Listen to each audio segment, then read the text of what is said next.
नमस्कार। मैं महिमा आज आपको सुनाऊंगी कथा सम्राट मुंशी प्रेमचंद जी की एक बहुत ही खूबसूरत कहानी धिक्कार। ये कहानी एक ऐसी लड़की की कहानी है जो बचपन में ही विधवा हो जाती है और उसका सारा जीवन ही कष्टों में गुजरता है। ये कहानी विधवा पुनर्विवाह पर भी प्रकाश डालती है। तो आइए कहानी की शुरुआत करते हैं। अनाथ और विधवा मानी के लिए जीवन में अब रोने के सिवा दूसरा अवलंब न था। वह 5 वर्ष की थी जब पिता का देहांत हो गया। माता ने किसी तरह उसका पालन किया। 16 वर्ष की अवस्था में मोहल्ले वालों की मदद से उसका विवाह भी हो गया, पर साल के अंदर ही माता और पति दोनों विदा हो गए।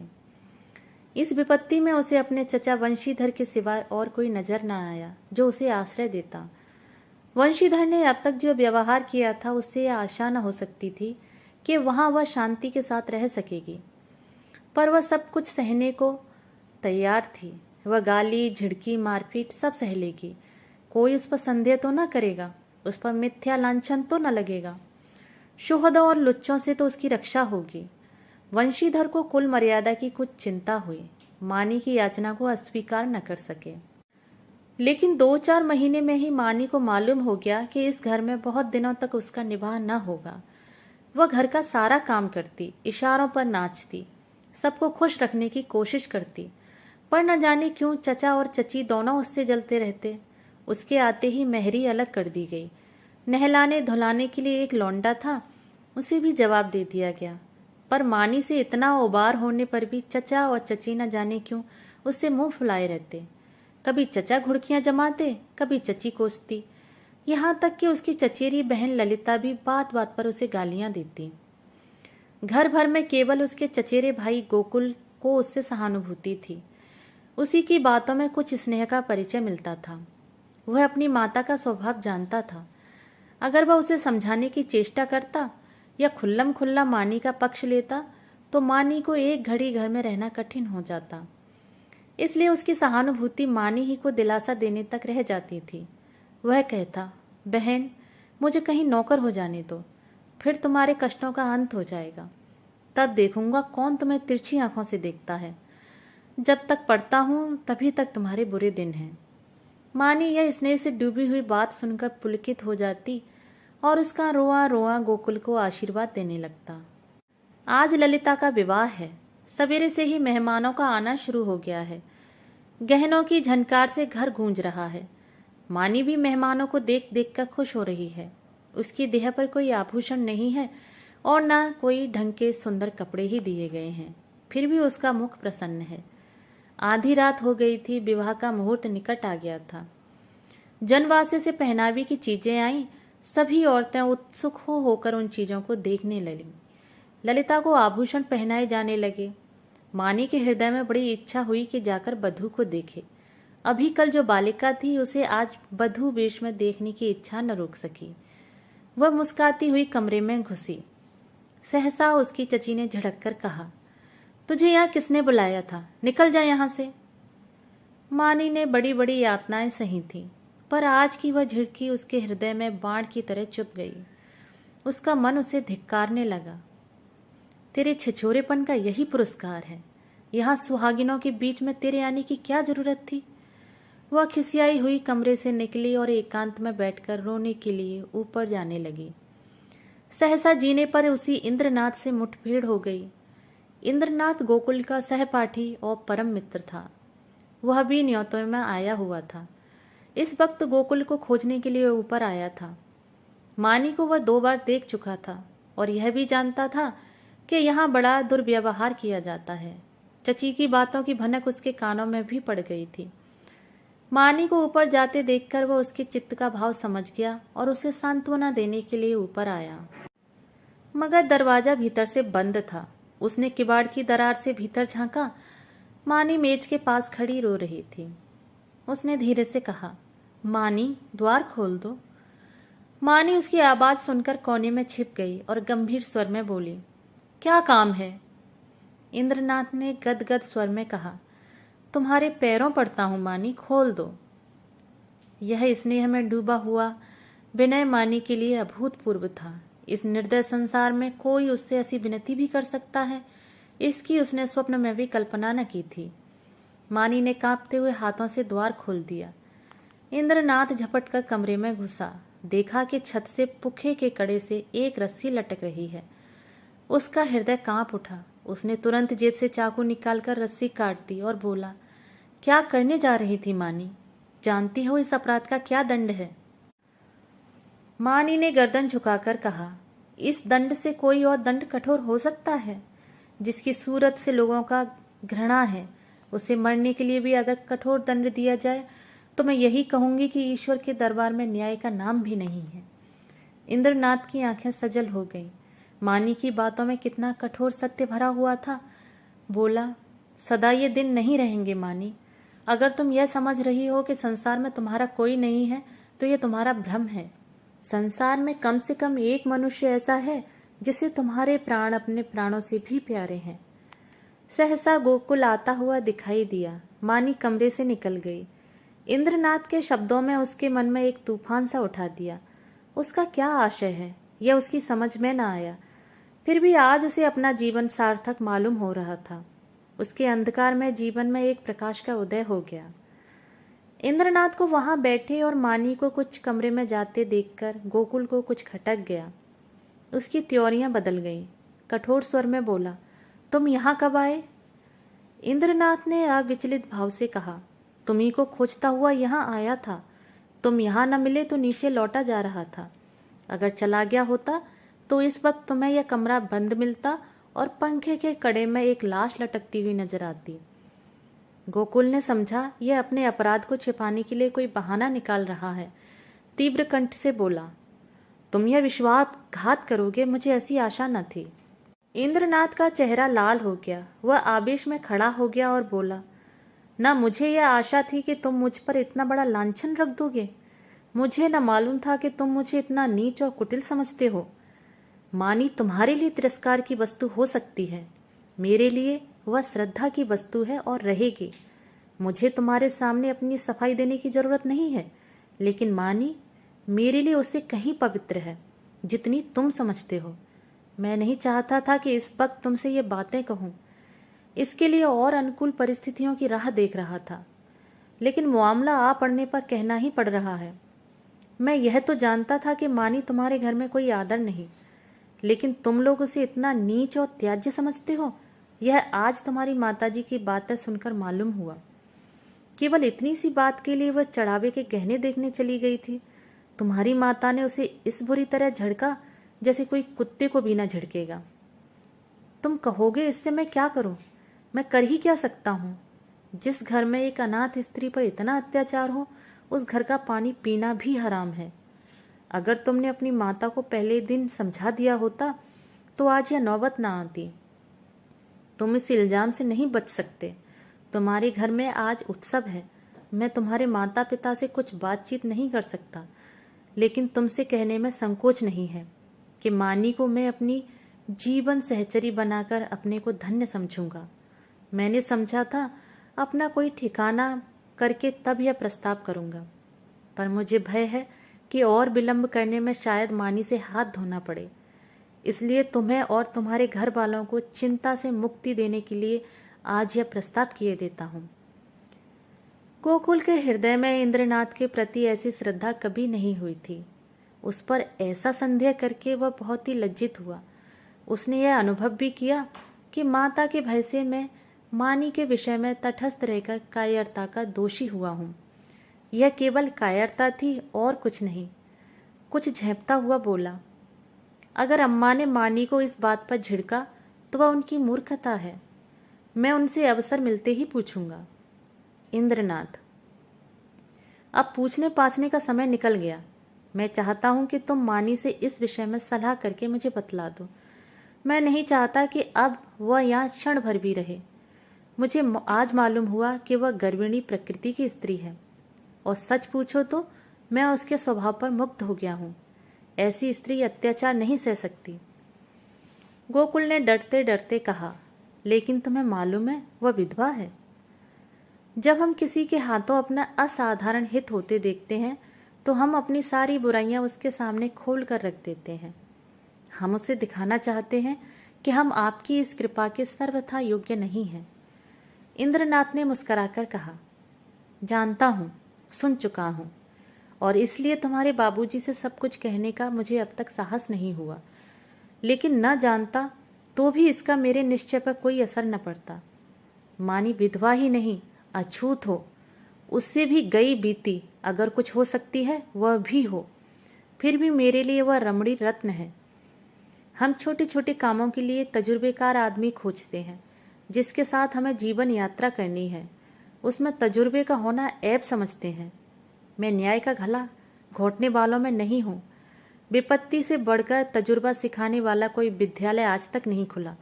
जिसने इस विद्यालय में डिग्री ले ली उसके हाथों में हम निश्चिंत होकर जीवन की बागडोर दे सकते हैं। किसी रमणी का विधवा होना मेरी आंखों में दोष नहीं, गुण है। गोकुल ने पूछा, लेकिन तुम्हारे घर के लोग? इंद्रनाथ ने प्रसन्न होकर कहा, मैं अपने घर वालों को इतना मूर्ख नहीं समझता कि इस विषय में आपत्ति करें।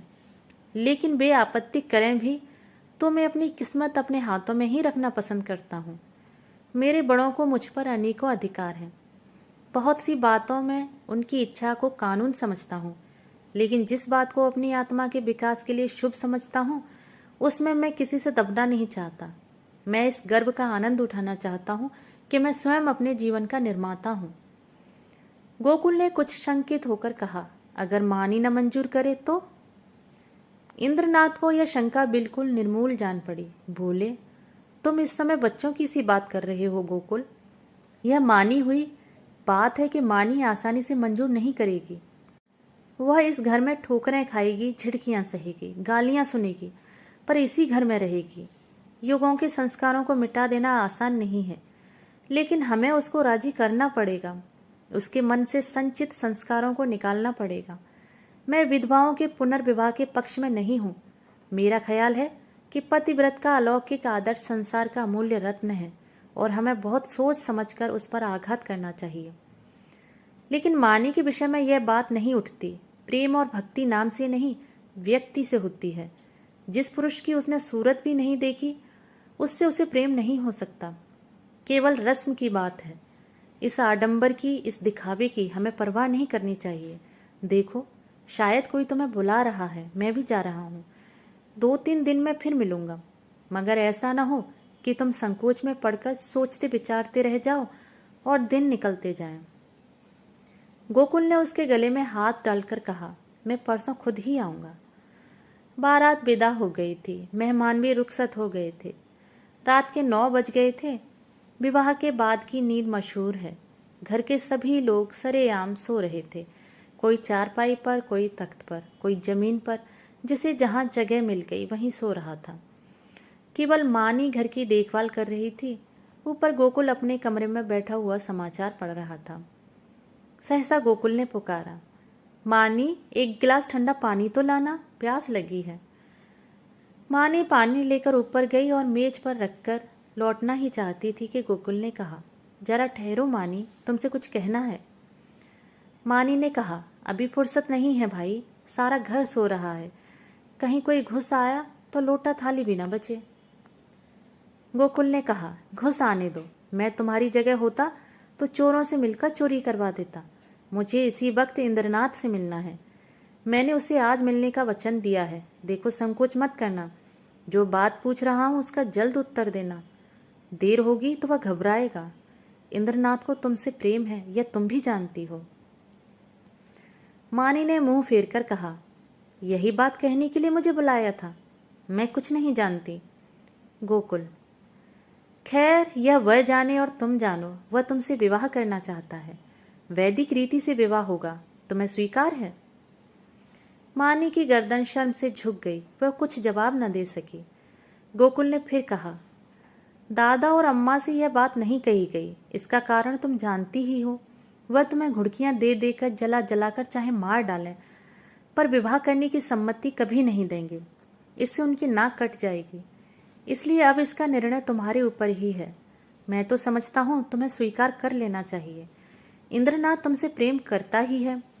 यों में निष्कलंक चरित्र का आदमी और बला का दिलेर है। भय तो उसे छू ही नहीं गया।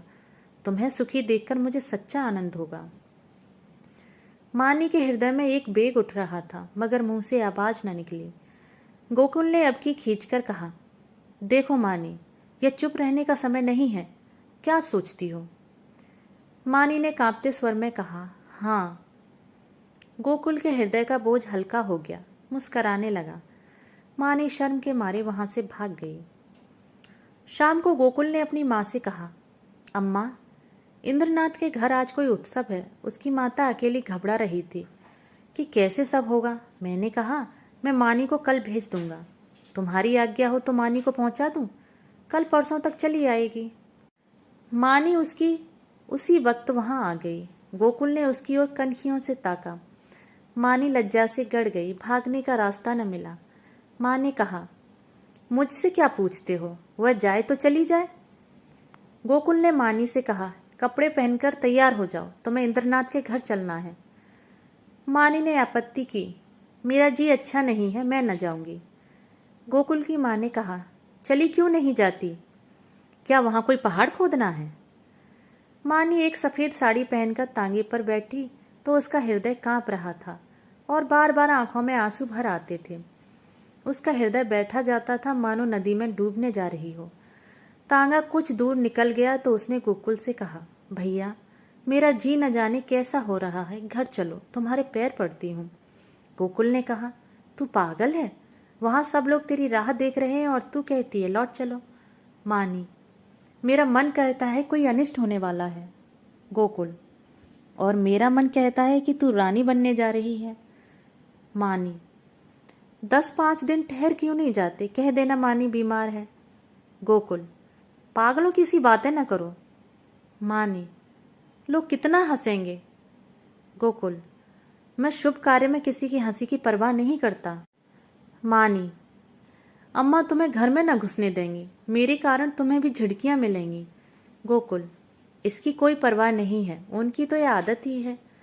तांगा पहुंच गया। इंद्रनाथ की माता विचारशील महिला थी। उन्होंने आकर बधू को उतारा और भीतर ले गईं। गोकुल वहां से घर चला तो 11 बज रहे थे। एक ओर तो शुभ कार्य के पूरा करने का आनंद था, दूसरी ओर भय था कि कल मानी न जाएगी तो लोगों को क्या जवाब दूंगा। उसने निश्चय किया, चलकर साफ साफ कह दूं, छिपाना व्यर्थ है। आज नहीं तो कल, कल नहीं तो परसों सब कुछ कहना ही पड़ेगा। आज ही क्यों न कह दूं। यह निश्चय करके वह घर में दाखिल हुआ। माता ने किवाड़ खोलते हुए कहा, इतनी रात तक क्या करने लगे? उसे भी क्यों न लेते आए? कल सवेरे चौका बर्तन कौन करेगा? गोकुल ने सिर झुकाकर कहा, वह तो अब शायद लौट कर ना आए अम्मा, उसके वहीं रहने का प्रबंध हो गया है। माता ने आंखें फाड़कर कहा, क्या बकता है, भला वह वहां कैसे रहेगी? गोकुल, इंद्रनाथ से उसका विवाह हो गया है। माता मानो आकाश से गिर पड़ी। उन्हें कुछ सुध न रही कि मेरे मुंह से क्या निकल रहा है। कुलांगार, भड़वा, हरामजादा, न जाने क्या क्या कहा। यहां तक कि गोकुल का धैर्य चरम सीमा का उल्लंघन कर गया। उसका मुंह लाल हो गया, त्योरियां चढ़ गई। बोला, अम्मा बस करो, अब मुझ में इससे ज्यादा सुनने की सामर्थ्य नहीं है। अगर मैंने कोई अनुचित कर्म किया होता तो आपकी जूतियां खाकर भी सिर न उठाता, मगर मैंने कोई अनुचित कर्म नहीं किया। मैंने वही किया जो ऐसी दशा में मेरा कर्तव्य था और जो हर एक भले आदमी को करना चाहिए। तुम मूर्खा हो, तुम्हें नहीं मालूम कि समय की क्या प्रगति है। इसलिए अब तक मैंने धैर्य के साथ तुम्हारी गालियां सुनी। तुमने और मुझे दुख के साथ कहना पड़ता है कि पिताजी ने भी मानी के जीवन को नारकीय बना दिया था। तुमने उसे ऐसी ऐसी ताड़नाएं दी जो कोई अपने शत्रु को भी न देगा।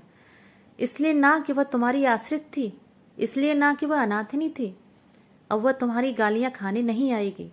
जिस दिन तुम्हारे घर विवाह का उत्सव हो रहा था, तुम्हारे ही एक कठोर वाक्य से आहत होकर वह आत्महत्या करने जा रही थी। इंद्रनाथ उस समय ऊपर न पहुंच जाते तो आज हम तुम सब लोग हवालात में बैठे होते।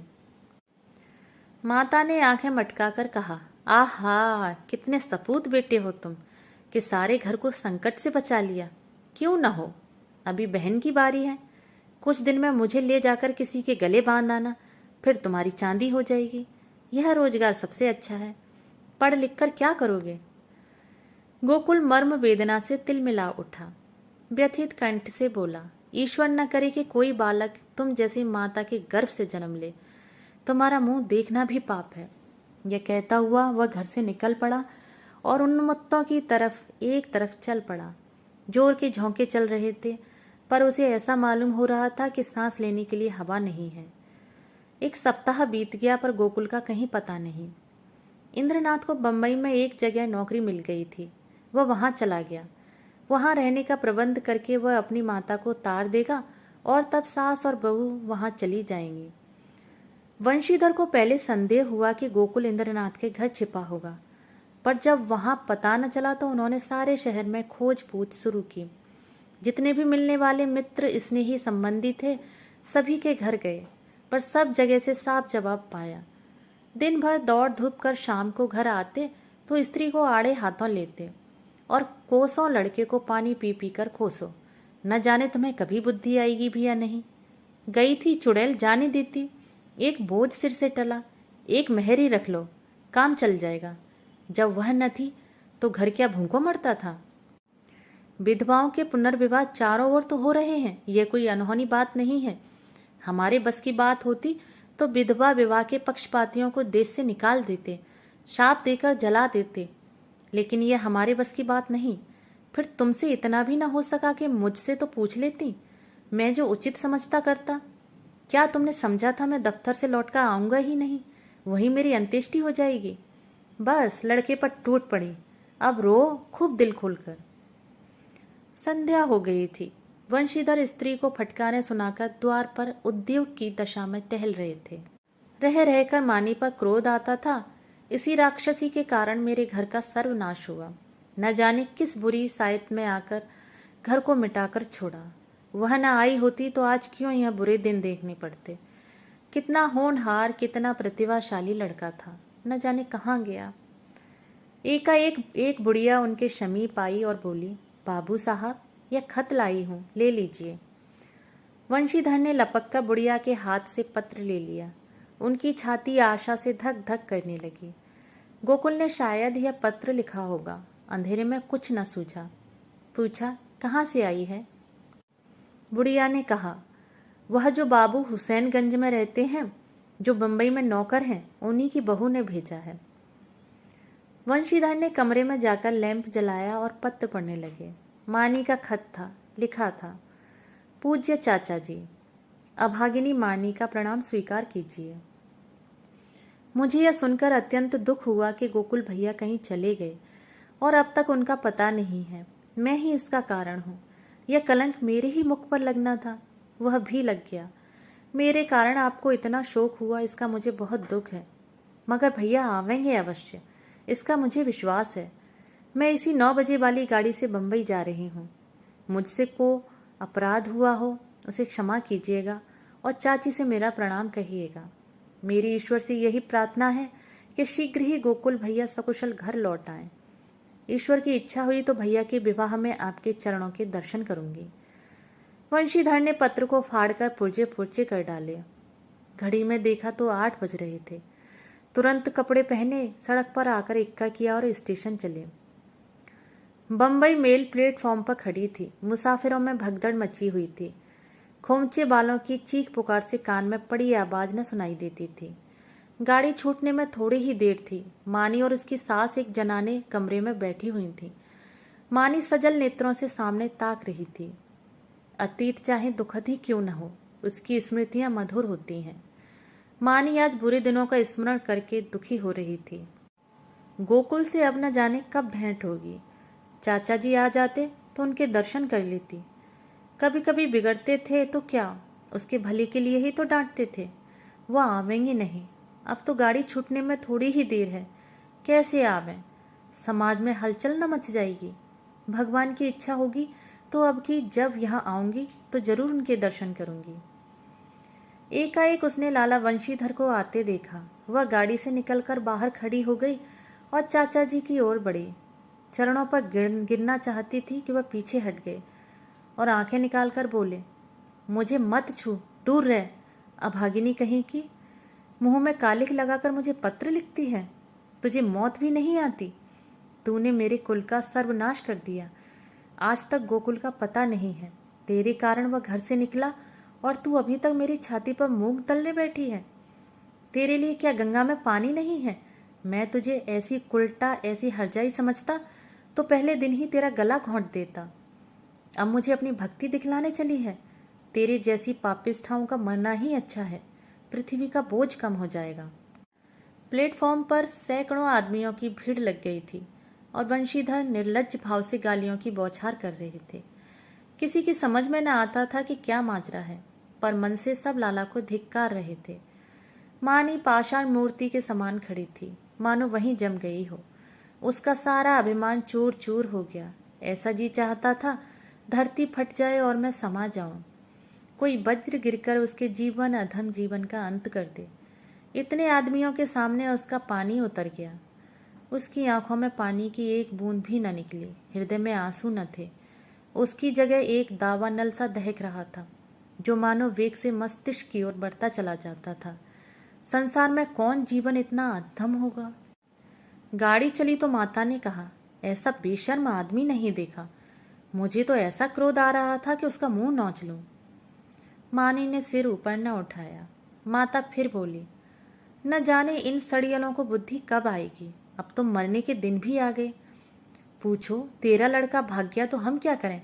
अगर ऐसे पापी न होते तो यह वज्र ही क्यों गिरता? मानी ने फिर भी मुंह न खोला। शायद उसे कुछ सुनाई ही नहीं दिया। शायद उसे अपने अस्तित्व का ज्ञान भी न था। वह टकटकी लगाए खिड़की की ओर ताक रही थी। उस अंधकार में उसे जाने क्या सूझ रहा था। कानपुर आया। माता ने पूछा, बेटी कुछ खाओगी? थोड़ी सी मिठाई खा लो, 10 कब के बज गए। मानी ने कहा, अभी तो भूख नहीं है अम्मा, फिर खा लूंगी। माताजी सोई।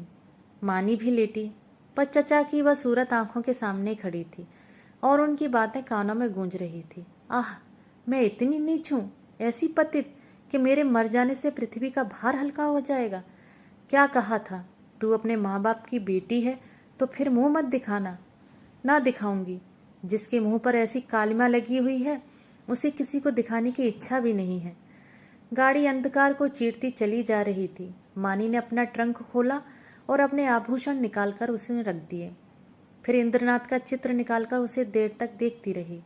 उसकी आंखों में गर्व की एक झलक सी दिखाई दी। उसने तस्वीर रख दी और आप ही आप बोली, नहीं नहीं, मैं तुम्हारे जीवन को कलंकित नहीं कर सकती। तुम देव तुल्य हो, तुमने मुझ पर दया की है। मैं अपने पूर्व संस्कारों का प्रायश्चित कर रही थी। तुमने मुझे उठाकर हृदय से लगा लिया, लेकिन मैं तुम्हें कलंकित नहीं करूंगी। तुम्हें मुझसे प्रेम है, तुम मेरे लिए अनादर, अपमान, निंदा सब सह लोगे, पर मैं तुम्हारे जीवन का भार न बनूंगी। गाड़ी अंधकार को चीरती चली जा रही थी। मानी आकाश की ओर इतनी देर तक देखती रही कि सारे तारे अदृश्य हो गए और उस अंधकार में उसे अपनी माता का स्वरूप दिखाई दिया, ऐसा उज्जवल, ऐसा प्रत्यक्ष कि उसने चौंक कर आंखें बंद कर ली। न जाने कितनी रात गुजर चुकी थी। दरवाजा खुलने की आहट से माताजी की आंख खुल गई। गाड़ी तेजी से चलती जा रही थी, मगर बहू का पता न था। वह आंखें मलकर उठ बैठी और पुकारा, बहू बहू। कोई जवाब न मिला। उनका हृदय धक धक करने लगा। ऊपर के बर्थ पर नजर डाली, पेशाब खाने में देखा, बेंचों के नीचे देखा, बहू कहीं नहीं थी। तब वह द्वार पर आकर खड़ी हो गई। बहू को क्या हुआ? यह द्वार किसने खोला? कोई गाड़ी में तो नहीं आया? उनका जी घबराने लगा। उन्होंने किवाड़ बंद कर दिया और जोर जोर से रोने लगी। किससे पूछें? डाक गाड़ी अब न जाने कितनी देर में रुकेगी। कहती थी बहू मर्दानी गाड़ी में बैठे, पर मेरा कहना न माना। कहने लगी, अम्मा जी आपको सोने की तकलीफ होगी, यही आराम दे गई। सहसा उसे खतरे की जंजीर याद आई। उसने जोर जोर से कई बार जंजीर खींची। कई मिनट के बाद गाड़ी रुकी। गार्ड आया। पड़ोस के कमरे में 2-4 आदमी और भी आए। फिर लोगों ने सारा कमरा तलाश किया। नीचे के तख्ते को ध्यान से देखा। रक्त का कोई चिन्ह न था। असबाब की जांच की। बिस्तर, संदूकची, बर्तन सब मौजूद थे। ताले भी सब बंद थे। कोई चीज गायब न थी। अगर बाहर से कोई आदमी आता तो चलती गाड़ी से कूद जाता, और कूद कर जाता कहाँ? एक स्त्री को लेकर गाड़ी से कूद जाना असंभव था। सब लोग इन लक्षणों से इसी नतीजे पर पहुंचे कि मानी द्वार खुलकर बाहर झांकने लगी होगी और मुठिया हाथ से छूट जाने के कारण गिर पड़ी होगी। गार्ड भला आदमी था। उसने नीचे उतरकर 1 मील तक सड़क के दोनों तरफ तलाश किया। मानी का कोई निशान न मिला। रात को इससे ज्यादा और क्या किया जा सकता था। माताजी को कुछ लोग आग्रहपूर्वक एक मर्दानी डिब्बे में ले गए। यह निश्चय हुआ कि माताजी अगले स्टेशन पर उतर पड़े और सवेरे इधर उधर दूर तक देखभाल की जाए। विपत्ति में हम परम मुखापेक्षी हो जाते हैं। माताजी कभी इसका मुंह देखती, कभी उसका। उनकी याचना से भरी हुई आंखें मानो सबसे कह रही थीं, कोई मेरी बच्ची को खोज क्यों नहीं लाता। हाय, अभी तो बेचारी की चुंदरी भी नहीं मैली हुई। कैसे कैसे साधों और अरमानों से भरी पति के पास जा रही थी। कोई उस दुष्ट बंसीधर से जाकर कहता क्यों नहीं, ले तेरी मनोभिलाषा पूरी हो गई, जो तू चाहता था वह पूरा हो गया, क्या अब भी तेरी छाती नहीं जुड़ाती। वृद्धा बैठी रो रही थी और गाड़ी अंधकार को चीरती चली जाती थी। रविवार का दिन था। संध्या समय इंद्रनाथ 2-3 मित्रों के साथ अपने घर की छत पर बैठा हुआ था। आपस में हास परिहास हो रहा था। मानी का आगमन इस परिहास का विषय था। एक मित्र बोले, क्यों इंद्र, तुमने तो वैवाहिक जीवन का कुछ अनुभव किया है, हमें क्या सलाह देते हो। बनाए कहीं घोंसला या यों ही डालियों पर बैठे बैठे दिन काटें। पत्र पत्रिकाओं को देखकर तो यही मालूम होता है कि वैवाहिक जीवन और नरक में कुछ थोड़ा सा ही अंतर है। इंद्रनाथ ने मुस्कुराकर कहा, यह तो तकदीर का खेल है भाई। 16वां आना तकदीर का। अगर एक दशा में वैवाहिक जीवन नरक तुल्य है तो दूसरी दशा में स्वर्ग से कम नहीं। दूसरे मित्र बोले, इतनी आजादी तो भला क्या रहेगी। इंद्रनाथ, इतनी क्या, इसका शतांश भी नहीं रहेगी। अगर तुम रोज सिनेमा देखकर 12 बजे लौटना चाहते हो तो 9 बजे सोकर उठना चाहते हो और दफ्तर से 4 बजे लौटकर ताश खेलना चाहते हो तो तुम्हें विवाह करने से कोई सुख न होगा। और जो हर महीने सूट बनवाते हो तब शायद साल भर में भी न बनवा सको। श्रीमती जी तो आज रात की गाड़ी से आ रही हैं। हाँ, मेल से। मेरे साथ चलकर उन्हें रिसीव करोगे ना। यह भी पूछने की बात है, अब घर कौन जाता है, मगर कल दावत खिलानी पड़ेगी। सहसा तार के चपरासी ने लाकर इंद्रनाथ के हाथों में तार का लिफाफा रख दिया। इंद्रनाथ का चेहरा खिल उठा। झट तार खोलकर पढ़ने लगा। एक बार पढ़ते ही उसका हृदय थक हो गया, सांस रुक गई, सिर घूमने लगा, आंखों की रोशनी लुप्त हो गई, जैसे विश्व पर काला पर्दा पड़ गया हो। उसने तार को मित्रों के सामने फेंक दिया और दोनों हाथों से मुंह ढांपकर फूट फूट कर रोने लगा। दोनों मित्रों ने घबराकर तार उठा लिया और उसे पढ़ते ही हतबुद्धि से हो दीवार की ओर ताकने लगे। क्या सोच रहे थे और क्या हो गया। तार में लिखा था, मानी गाड़ी से कूद पड़ी, उसकी लाश लालपुर से 3 मील पर पाई गई। मैं लालपुर में हूं, तुरंत आओ।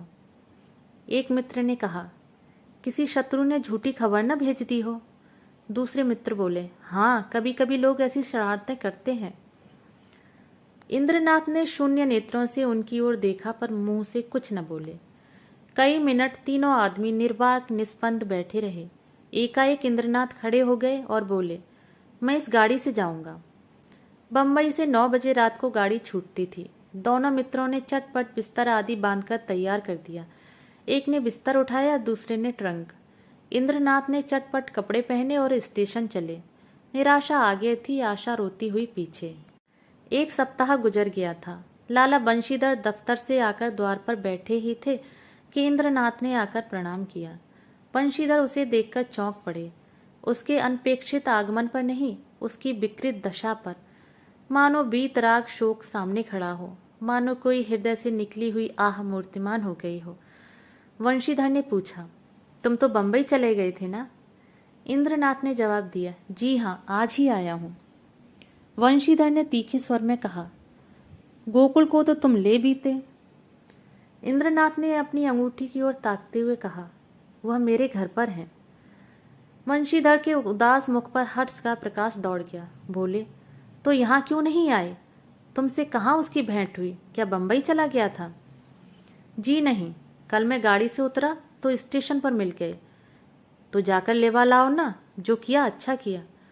यह कहते हुए वह घर में दौड़े। एक क्षण में गोकुल की माता ने उसे अंदर बुलाया। वह अंदर गया तो माता ने उसे सिर से पांव तक देखा। तुम बीमार थे क्या भैया? चेहरा क्यों इतना उतरा है? गोकुल की माता ने पानी का लोटा रखकर कहा, हाथ मुंह धो लो बेटा। गोकुल है तो अच्छी तरह, कहाँ रहा इतने दिन?